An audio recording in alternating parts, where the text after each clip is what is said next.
പിതാവിൻ്റെയും പുത്രൻ്റെയും പരിശുദ്ധാത്മാവിൻ്റെയും നാമത്തിൽ ആമേൻ. എൻ്റെ പ്രിയപ്പെട്ടവർ, ഇന്ന് മെയ് 8-ാം തീയതി വെള്ളിയാഴ്ച. അമ്മേ പരിശുദ്ധ അമ്മേ, അമ്മേ പരിശുദ്ധമേ, ദൈവമാതാവേ, കൃപാസനത്തിലൂടെ ഞങ്ങൾക്കും ഞങ്ങളുടെ ദേശത്തിനും അമ്മ മധ്യസ്ഥം തേടി തന്ന എല്ലാ അനുഗ്രഹങ്ങൾക്കും കൃപകൾക്കും ഞങ്ങളിപ്പോൾ ഹൃദയം നിറഞ്ഞ നന്ദി പറയുന്നു. അമ്മേ പരിശുദ്ധമേ, ദൈവമാതാവേ, 2004 ഡിസംബർ 7-ാം തീയതി ഉച്ചകഴിഞ്ഞ് 2:30 കൃപാസനത്തിൽ സംഭവിച്ച അമ്മയുടെ പ്രത്യക്ഷപ്പെടലിനെ കുറിച്ച് തിരുസഭയ്ക്ക് സമർപ്പിച്ചിരിക്കുന്ന പഠനരേഖകളുടെ മേൽ സഭാത്മകമായ പഠനം ആരംഭിക്കുവാൻ ഞങ്ങൾ പ്രാർത്ഥിക്കുന്നു. അമ്മേ പരിശുദ്ധമേ, ഭൂസ്വർലോകങ്ങളുടെ രാജ്ഞിയായ അങ്ങേയ്ക്ക് ഭൗമസംരക്ഷണത്തിനായി പ്രപഞ്ചപ്രകൃതിയെ തന്നെ തിരുസഭ പ്രതിഷ്ഠിക്കുവാൻ ഈ പ്രത്യക്ഷീകരണം വഴി ഇടയാക്കണമേ. പരിശുദ്ധമേ, ജപമാല മാതാവേ, സകല കൃപാസനം പ്രാർത്ഥനയോടും ചേർത്ത് ഞങ്ങളിപ്പോൾ പ്രാർത്ഥിക്കുന്ന ഈ കുടുംബത്തിന്റെ പ്രത്യേക നിയോഗം പറ മക്കളെ.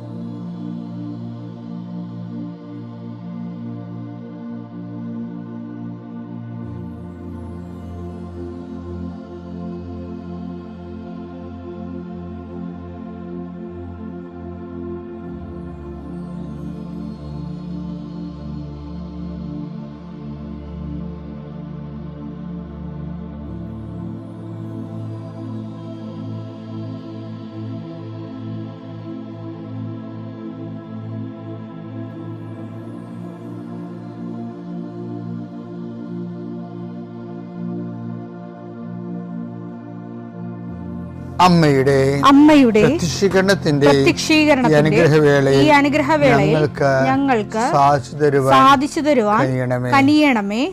ആമേൻ. വിശ്വാസ പ്രമാണം. സർവശക്തനായ പിതാവും ആകാശത്തിന്റെയും ഭൂമിയുടെയും സൃഷ്ടാവുമായ ദൈവത്തിൽ ഞാൻ വിശ്വസിക്കുന്നു. അവിടുത്തെ ഏകപുത്രനും ഞങ്ങളുടെ കർത്താവുമായ ഈശോമിശിഹായിലും ഞാൻ വിശ്വസിക്കുന്നു. ഈ പുത്രൻ പരിശുദ്ധാത്മാവിനാൽ ഗർഭസ്ഥനായി കന്യകാമറിയത്തിൽ നിന്ന് പിറന്ന് പൊന്തിയോസ് പീലാത്തോസിന്റെ കാലത്ത് പീഡകൾ സഹിച്ച് കുരിശിൽ തറയ്ക്കപ്പെട്ട് മരിച്ച് അടക്കപ്പെട്ട് പാതാളങ്ങളിൽ ഇറങ്ങി മരിച്ചവരുടെ ഇടയിൽ നിന്ന് 3-ാം നാൾ ഉയർത്ത് സ്വർഗത്തിലേക്ക് എഴുന്നള്ളി സർവശക്തിയുള്ള പിതാവായ ദൈവത്തിന്റെ വലതുഭാഗത്തിരിക്കുന്നു. അവിടെ നിന്ന് ജീവിക്കുന്നവരെയും മരിച്ചവരെയും വിധിക്കുവാൻ വരുമെന്നും ഞാൻ വിശ്വസിക്കുന്നു. പരിശുദ്ധാത്മാവിലും ഞാൻ വിശ്വസിക്കുന്നു. വിശുദ്ധ കത്തോലിക്കാ സഭയിലും പുണ്യവാന്മാരുടെ ഐക്യത്തിലും പാപങ്ങളുടെ മോചനത്തിലും ശരീരത്തിന്റെ ഉയർപ്പിലും നിത്യമായ ജീവിതത്തിലും ഞാൻ വിശ്വസിക്കുന്നു. ആമേൻ. സുഖസ്ഥനായ ഞങ്ങളുടെ പിതാവേ, അങ്ങയുടെ നാമം പൂജിതമാകണമേ. അങ്ങയുടെ രാജ്യം വരണമേ. അങ്ങയുടെ തിരുമനസ് സ്വർഗത്തിലെ പോലെ ഭൂമിയിലും ആകണമേ. അന്നു വേണ്ടുന്ന ആഹാരം ഇന്ന് ഞങ്ങൾക്ക് തരണമേ. ഞങ്ങളോട് തെറ്റ് ചെയ്യുന്നവരോട് ഞങ്ങൾ ക്ഷമിക്കുന്നത് പോലെ ഞങ്ങളുടെ തെറ്റുകൾ ഞങ്ങളോടും ക്ഷമിക്കണമേ. ഞങ്ങളെ പ്രലോഭനത്തിൽ ഉൾപ്പെടുത്തരുതേ, തിന്മയിൽ ഞങ്ങൾ രക്ഷിക്കണമേ. ആമേൻ. നന്മ നിറഞ്ഞ മറിയമേ, സ്വസ്തി. കർത്താവ് അങ്ങയുടെ കൂടെ സ്ത്രീകളിൽ അങ്ങ് അനുഗ്രഹിക്കപ്പെട്ടവളാകുന്നു. അങ്ങയുടെ ഉദരത്തിൻ ഫലമായി ഈശോ അനുഗ്രഹിക്കപ്പെട്ടവനാകുന്നു. പരിശുദ്ധ മറിയമേ, തമ്പുരാന്റെ അമ്മേ, പാപികളായ ഞങ്ങൾക്ക് വേണ്ടി ഇപ്പോഴും ഞങ്ങളുടെ മരണസമയത്തും തമ്പുരാനോട് അപേക്ഷിക്കണമേ. ആമേൻ. കർത്താവേ, നിന്റെ ഉന്നതമായ നാമത്തിന് സ്തോത്രം ചെയ്യുന്നു. കർത്താവേ, നിന്റെ വിശുദ്ധ പൗരോഹിത്യത്തെ മഹത്വപ്പെടുത്തണമേ. കർത്താവേ, പ്രാർത്ഥന എത്ര ലളിതമാണെങ്കിലും എളിയതാണെങ്കിലും ഇതുകൊണ്ട് എന്താണ് ഉദ്ദേശിക്കേണ്ടത്? കർത്താവേ, നീയാണ് ഉദ്ദേശിക്കേണ്ടത്. നാനാവിധ രോഗികളെ കർത്താവേ നിന്റെ വിശുദ്ധമായ രക്തം തളിക്കണമെന്ന് പ്രാർത്ഥിക്കുന്നു. ഡിപ്രഷൻ വന്നു പോയവർ, മനസ്സിടിഞ്ഞവർ, ഇപ്പോൾ കാണുന്നത് പോലെ നെഞ്ചിൻ്റെ ഉള്ളിൽ മുഴയുള്ളവരെ കർത്താവ് സ്പർശിക്കണമേ എന്ന് കണ്ണീരോടെ പ്രാർത്ഥിക്കുന്നു. ഉടലിൽ നിന്ന് വെള്ളം വന്നുകൊണ്ടിരിക്കുന്നവരെ കർത്താവ് സുഖപ്പെടുത്തുന്നുണ്ട്. കർത്താവ് അടിവയറ്റിലെ വേദനകളും മുഴുവൻ എല്ലാത്തരം അസ്വസ്ഥതകൾ, ഭാരങ്ങൾ, എന്തോ കെട്ടിയിരിക്കണ പോലെ തോന്നുന്ന അവസ്ഥകൾ കർത്താവിൻ്റെ നാമത്തിൽ സൗഖ്യമാകട്ടെ എന്ന് ഈശോനാമത്തിൽ പ്രാർത്ഥിക്കുന്നു.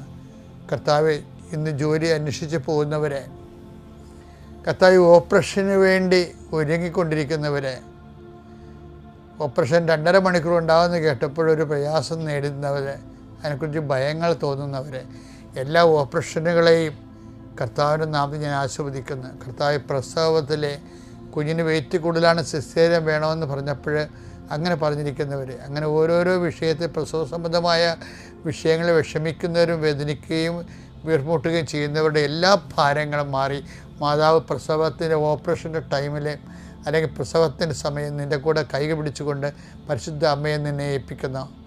പിതാപുത്രനും പരിശുദ്ധാത്മാവായ സർവ്വേശ്വര എന്നേക്കും ആമേൻ. എൻ്റെ പ്രിയപ്പെട്ടവർ, ഞങ്ങളെ എൻ്റെ പൗരോഹിത്യത്തിൻ്റെ രജത ജൂബിലി ആഘോഷിച്ചത് 2010.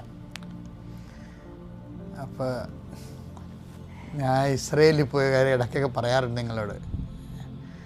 ഇന്നാൾ പോയായിരുന്നു തേപ്പിക്കാൻ, അതും പറഞ്ഞായിരുന്നു. അപ്പോൾ ആദ്യം പോയ സമയത്ത് നമുക്ക് ഭയങ്കര വിസ്മയമായിരിക്കുമല്ലോ. അപ്പോൾ അവിടെ ഉപ്പുപാറകൾ കാണാൻ പോയി. ലോത്തിൻ്റെ ഭാര്യയൊക്കെ ഉപ്പ് തൂണായിട്ട് നിൽക്കണമെന്ന് ബൈബിൾ പറയണ്ടല്ലേ. അപ്പോൾ നമ്മൾ ഈ ടൂറിസ്റ്റ് കൊണ്ടുപോയിട്ട് ഒരു പാറ കാണിക്കും, ഒരു ചെടുത്തിനെപ്പോലൊക്കെ നമുക്ക് തോന്നും. പക്ഷെ അതിപ്പോഴും അവിടെ ഉണ്ട്. അവിടെ ഒരു സ്ത്രീയെപ്പോലെ നിൽക്കുന്ന ഒരു പാറ ഇങ്ങനെ ഉയർന്ന് നിൽക്കുന്നുണ്ട്. അപ്പോൾ അതിനധികരിച്ച് ടൂറിസ്റ്റുകൾ ഈ ഉപ്പുപാറയുടെ കഥ പറയും. സ്വതം കുമാറ ദൈവം നശിപ്പിച്ചതും ലോത്തിൻ്റെ ഭാര്യ തിരിഞ്ഞു നോക്കിയതും അവർ ഉപ്പ് തൂണായി പോയ കാര്യമൊക്കെ പറയും. പക്ഷെ അവിടെയൊക്കെ നിറച്ച് ഉപ്പ് തൊണ്ട് കേട്ടോ, ഇങ്ങനെ മുഴുവനായിട്ട് ഉപ്പ് പാറ പോലെയുണ്ട്. അന്നേരം ഉപ്പ് പാറ കല്ല് പോലെ ഇങ്ങനെ മഞ്ഞിൻ്റെ സ്ഥലത്തൊക്കെ പോകുമ്പോൾ നമ്മൾ അന്റാർട്ടിക്കയിലൊക്കെ ചില സ്ഥലത്ത് വീഡിയോ കണ്ടിട്ടില്ലേ, ഈ മഞ്ഞിങ്ങനെ പലതരം രൂപത്തിലൊക്കെ ഇങ്ങനെ ഓരോ രൂപങ്ങളായിട്ടൊക്കെ നിൽക്കുന്നത്, അതുപോലെയൊക്കെയുള്ള ഉപ്പ് അവിടെ നിൽക്കുന്നുണ്ട് ഈ ഗലീലയിൽ, ഈ ചാവുകടലിൻ്റെ തീരത്ത്. അപ്പം അവിടുന്ന് ഉപ്പ് പൊട്ടിച്ച് കൊണ്ടുപോയി ഒരു ജെറുസലേം ദേവാലയത്തിൽ ഇടുമായിരുന്നു. അവരുടെ 2 മണിമാളിക പോലെ 2 സെറ്റപ്പ് ഉണ്ടായിരുന്നു. അതിനകത്ത് ഈ ഉപ്പുപാറ പൊട്ടിച്ചിടും. അതെന്തിനാ വെച്ച് കഴിഞ്ഞാൽ ഈ നമ്മൾ ജെറുസലേം ദേവാലയം ഇപ്പോഴും അതിൻ്റെ ഭാഗങ്ങളുണ്ടല്ലോ. അപ്പം നമ്മൾ അങ്ങോട്ട് ചെല്ലുമ്പോൾ ഈ മഞ്ഞുകാലവും മഴക്കാലമൊക്കെ ആയി കഴിഞ്ഞാൽ ആ ദേവാലയത്തിൻ്റെ വതക്കൽ നമ്മുടെ ടൈൽസ് പാകിയിട്ടുണ്ട്. നമ്മൾ ഇപ്പോഴത്തെ ടൈൽസല്ല, റോമൻ രീതി അനുസരിച്ചുള്ള താഴെ ഒരു ടൈൽസ്, വലിയ ടൈൽസ് പാകും. അപ്പം അതിൻ്റെ പുറത്തൊക്കെ ഇങ്ങനെ പൂപ്പലൊക്കെ പിടിക്കും. അപ്പോൾ ആൾക്കാർ തെന്നി വീഴും. അപ്പോൾ തെന്നി വീഴാതിരിക്കാൻ വേണ്ടി ഇവരെന്നെ ഈ ഉപ്പ് പാറയില്ലേ, പാറയുടെ കഷ്ണങ്ങൾ അത് പൊട്ടിച്ച് ഉപ്പിൻ്റെ തരികൾ ഈ പാറപ്പുറത്ത് വിതറും വേണ്ടി. അതാണ് ഈശോയോടൊക്കെ പറയാറുണ്ടല്ലോ, നിങ്ങളിൽ ഉപ്പ് ഉണ്ടാകണം, ഉപ്പ് ഉണ്ടായാൽ മാത്രം പോരാ, ഉപ്പിന് ഉറകെട്ട് പോകരുത്, ഉപ്പിന് ഉറകെട്ട് പോയാൽ അത് പുറത്തേക്ക് വലിച്ചെറിയപ്പെട്ട് മനുഷ്യരാൽ ചവിട്ടുമെന്നൊക്കെ ഈശോ, അത് ഈ കോണ്ടസ്റ്റിൽ പറയാനാണ്. ലുക്ക 14:34 തിരുവചനങ്ങൾ. ഉപ്പ് നല്ലത് തന്നെ, എന്നാൽ ഉറകെട്ട് പോയാൽ അതിന് എങ്ങനെ ഉറകൂട്ടും? മണ്ണിനോ വളത്തിനോ അത് ഉപകരിക്കുകയില്ല. ആളുകൾ അത് പുറത്തെറിഞ്ഞു കളയുന്നു. അപ്പോൾ പുറത്തേക്ക് എറിയപ്പെടാനല്ലാതെ ഒന്നിനും അത് ഉപകരിക്കത്തില്ലെന്നാണ് പറഞ്ഞത്. അതിന് ഉറകെട്ട് പോയാൽ. അപ്പോൾ ഉപ്പിൻ്റെ ഒരു ഇപ്പോൾ ഉപ്പിൻ്റെ അകത്ത് വളമുണ്ടല്ലോ. അപ്പം ഇങ്ങനെ കുറേ നാളിങ്ങനെ ഇരുന്ന് കഴിയുമ്പോൾ ഇതിൻ്റെ അതിൻ്റെ ഉപ്പത്തോ ഇല്ലേ, അതിൻ്റെ അകത്തുള്ള ആ ഒരു അതിൻ്റെ മെഡിസിൻ ക്വാളിറ്റി അല്ലെങ്കിൽ അതിൻ്റെ വളത്തിൻ്റെ മനൂർ ക്വാളിറ്റിയൊക്കെ അങ്ങ് നഷ്ടം. ക്വാളിറ്റി ഒരു പ്രധാനപ്പെട്ട വിഷയമാണ്. ഈ മനുഷ്യന് ക്വാളിറ്റി എന്ന് പറയണത് മറ്റുള്ളവരെ മനസ്സിലാക്കണമെന്ന് സഹായിക്കുന്നതുകൊണ്ട് ക്വാളിറ്റിയാണ്. മറ്റുള്ളവരെ സഹായിക്കുകയും അവരെ കാണുമ്പോൾ അവരുടെ വിഷയങ്ങൾ മനസ്സിലാക്കുകയും നമുക്ക് പറ്റുന്ന പോലെ അവരെ സഹായിക്കുകയില്ലേ, അതിനും ഈശോ ഉപ്പം തന്നെയാണ് പറയണത്. എന്നുവെച്ചാൽ ഉദാഹരണത്തിന് ഈ മത്തായി 5:13, നിങ്ങൾ ഭൂമിയുടെ ഉപ്പാണ്, ഉറകെട്ട് പോയാൽ ഉപ്പിന് എങ്ങനെ വീണ്ടും ഉറകൂട്ടും? പറ്റത്തില്ല തന്നെ പറയണതിന്റെ അർത്ഥമേ. എങ്ങനെ വീണ്ടും ഉറകൂട്ടും? പുറത്തേക്ക് വലിച്ചെറിഞ്ഞ് മനുഷ്യരാൽ ചവിട്ടപ്പെടാനല്ലാതെ മറ്റൊന്നിനും അത് കൊള്ളുകയില്ല.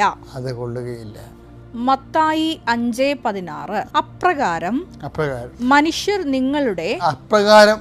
നിങ്ങളുടെ സൽപ്രവർത്തികൾ കണ്ട് സ്വർഗസ്ഥനായ നിങ്ങളുടെ പിതാവിനെ മഹത്വപ്പെടുത്തേണ്ടതിന് നിങ്ങളുടെ വെളിച്ചം അവരുടെ മുൻപിൽ പ്രകാശിക്കട്ടെ. ഒരു വാക്ക് മനസ്സിലായി. അതായത് ഉടമ്പടിയുടെ ഏറ്റവും വലിയ കാതലെന്ന് പറഞ്ഞ ഇതാണ്. എന്താണ്? സൽപ്രവൃത്തികൾ അല്ലെങ്കിൽ കൃപാവര പ്രവൃത്തികളെന്ന് പറയും. കൃപാസന സൽപ്രവൃത്തികളെന്ന് പറയത്തില്ല.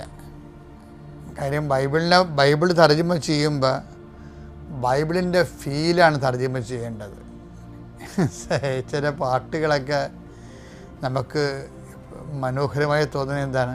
ഇപ്പം കളിവീട് ഉറങ്ങിയല്ലോ എന്നൊക്കെ പറഞ്ഞ് പാടത്തില്ലേ? കളിവീടുറങ്ങിയല്ലോ എന്ന് പറയുമ്പോൾ അത് ഫീല് ചെയ്യും ആൾക്കാർക്ക്.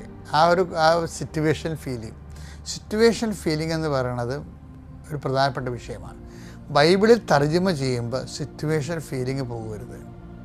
എന്താ കാര്യം വെച്ച് കഴിഞ്ഞാൽ ഇപ്പം കൃപാസനം സൽപ്രവൃത്തി എന്ന് പറയും. സൽപ്രവൃത്തി എനിക്ക് ഈ കർത്താവിന് മുമ്പ് സൽപ്രവൃത്തി ഉണ്ടായിരുന്നല്ലോ. ഇവിടെ സൽപ്രവൃത്തിക്ക് വില കുറവുണ്ട്. ആൾക്കാർക്ക് സൽപ്രവൃത്തി ഇല്ലാഞ്ഞിട്ട് കുറേ സൽപ്രവൃത്തി പഠിപ്പിക്കാനാണ് ഈശോ വന്നത്? അല്ല. കൃപാവര പ്രവൃത്തികൾ എന്ന് പറഞ്ഞാൽ എന്താണ്? ദൈവ മഹത്വത്തിൻ്റെ പ്രവൃത്തികളാണ്. അപ്രകാരം മനുഷ്യർ നിങ്ങളുടെ സൽപ്രവൃത്തികൾ കണ്ട് സ്വർഗസ്ഥനായ നിങ്ങളുടെ പിതാവിനെ മഹത്വപ്പെടുത്തേണ്ടതിന് നിങ്ങളുടെ വെളിച്ചം അവരുടെ മുൻപിൽ പ്രകാശിക്കട്ടെ. ഇതാണ് കൃപാസന സൽപ്രവൃത്തികൾ പറയത്തില്ലെന്ന് പറയണത്. എന്താ കാര്യം? പിതാവിനെ മഹത്വപ്പെടുത്തുന്ന പ്രവൃത്തി സൽപ്രവൃത്തിയല്ല. അത് പിതാവിനെ ഒരാളിനെ മഹത്വപ്പെടുത്തണമെങ്കിൽ യേശുക്രിസ്തുവിലൂടെ പറ്റത്തുള്ളൂ. കാര്യം പിതാവിൻ്റെ കൃപ നമ്മൾക്ക് ദൃശ്യമായതും സംരഭ്യമായതും യേശുക്രിസ്തുവിലൂടെയാണ്. ഇപ്പം നമ്മൾ ചെയ്യുന്ന പ്രവൃത്തികളെല്ലാം യേശുക്രിസ്തുവിലൂടെയാണെന്ന് പ്രവർത്തിക്കുന്നത്. അത് സൽപ്രവൃത്തിയല്ല. ക്രിസ്തുവിലൂടെ പ്രവർത്തിക്കുന്ന എല്ലാ പ്രവൃത്തികളും നമുക്ക് കൃപ തരുന്ന കൃപാവര പ്രവൃത്തികളാണ്. ആ കൃപാവര പ്രവൃത്തികളെയാണ് ഈശോ പറയണത്, നിങ്ങളുടെ സത്ത് പോകരുത്. സത്ത് പോയാൽ പിന്നെ പുറത്തോട്ട് വലിച്ചെറിയേണ്ടി വരും എന്നൊക്കെ പറയണത്.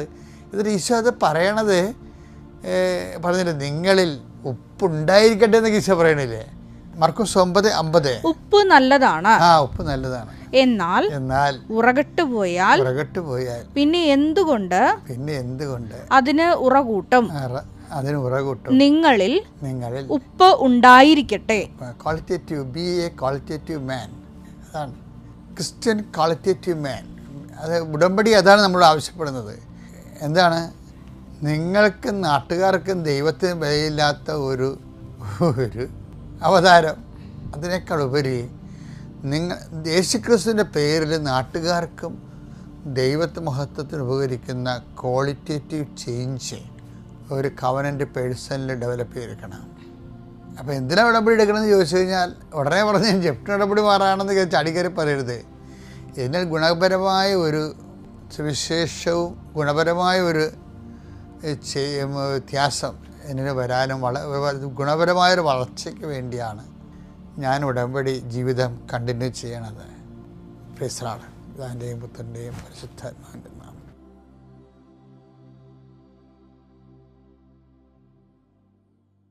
അത്യപൂർവ ദൈവാനുഭവങ്ങൾ ഇനി നിങ്ങൾക്കും സ്വന്തം. ഈ യൂട്യൂബ് ചാനൽ ഇതുവരെ സബ്സ്ക്രൈബ് ചെയ്തിട്ടില്ലെങ്കിൽ ഇപ്പോൾ തന്നെ സബ്സ്ക്രൈബ് ചെയ്യുക. ഈ വീഡിയോ ഇപ്പോൾ തന്നെ നിങ്ങളുടെ സുഹൃത്തുക്കൾക്ക് ഷെയർ ചെയ്തുകൊണ്ട് കർത്താവിൻ്റെ പ്രേക്ഷിതരാകുക.